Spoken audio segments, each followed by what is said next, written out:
Hello, my name is Vincent Lopez. I'm doing a movie analysis presentation on When Harry Met Sally. It's about a man and a woman who meet each other, but they are originally don't like each other. But time goes on and they become friends.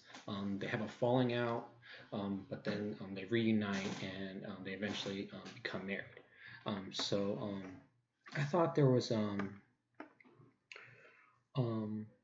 a lot of things going on in this movie. There's a lot of points that you could have touched base on as far as communication goes. But some concepts I wanted to look at were um, along these lines. One of the concepts I looked at was social attractiveness.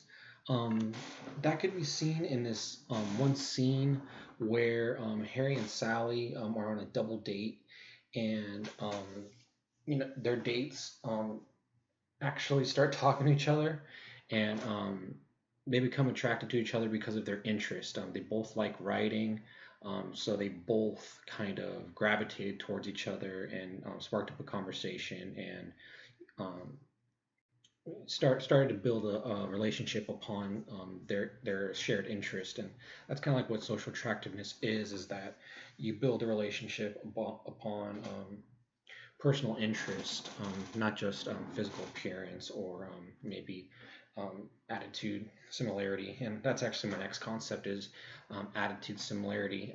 In that scene, they had a description. They had a description of attitude similarity. Um, Sally's date says something along the lines of, "Oh, I don't like restaurants," and Harry's date says, "Yeah, I don't like restaurants either." So they kind of had an attitude similarity there. Attitude similarity is when two people kind of have the same belief about people, events, phenomena. They both kind of thought the same thing about restaurants. They thought they're kind of like overrated. They thought different things about what people at restaurants believe. So having an attitude similarity could be like a social attractiveness, because if you have a similarity, which is which could be an attitude similarity or other similarities, then you could be compatible and also start being attracted to that person. They ended up being attracted to each other. They got married by the end of the movie, but then they got divorced. So I guess it didn't work out that well. So my third concept is self-disclosure. This happened in that same scene. Um, so when they were saying that they don't like um, restaurants, um, Harry's date said, "Oh, restaurants are for people in the 80s what theaters were for people in the 60s." And Sally's date said, "Oh, I wrote that line." So I thought that was like a dead giveaway of self-disclosure. He was kind of, saying, telling about himself. He was, disclosing that, "Oh, actually, I wrote that, and this is about me, and this is what I do. I'm a writer."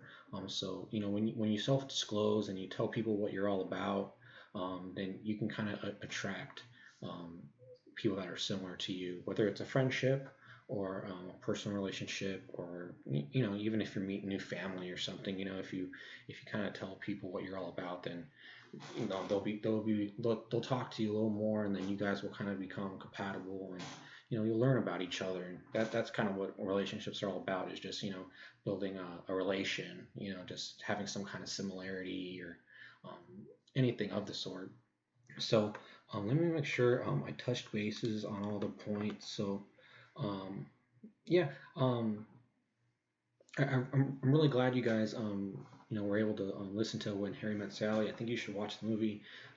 My wife actually gave me suggestion to watch this movie. I told her I had this communication class coming up, and she's all about movies, and I'm not really too into movies. But I knew she'd have the perfect movie for me, and she said, "Oh, you know what?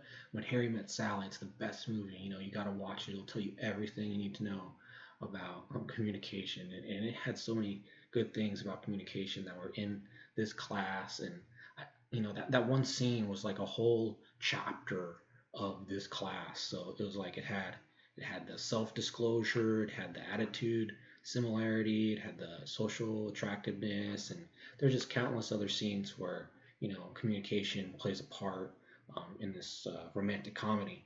I'm very glad you guys were able to listen to what I had to say, and I really appreciate it. And if you can give me a like, a thumbs up, a subscribe, just kidding. Have a good day. Bye.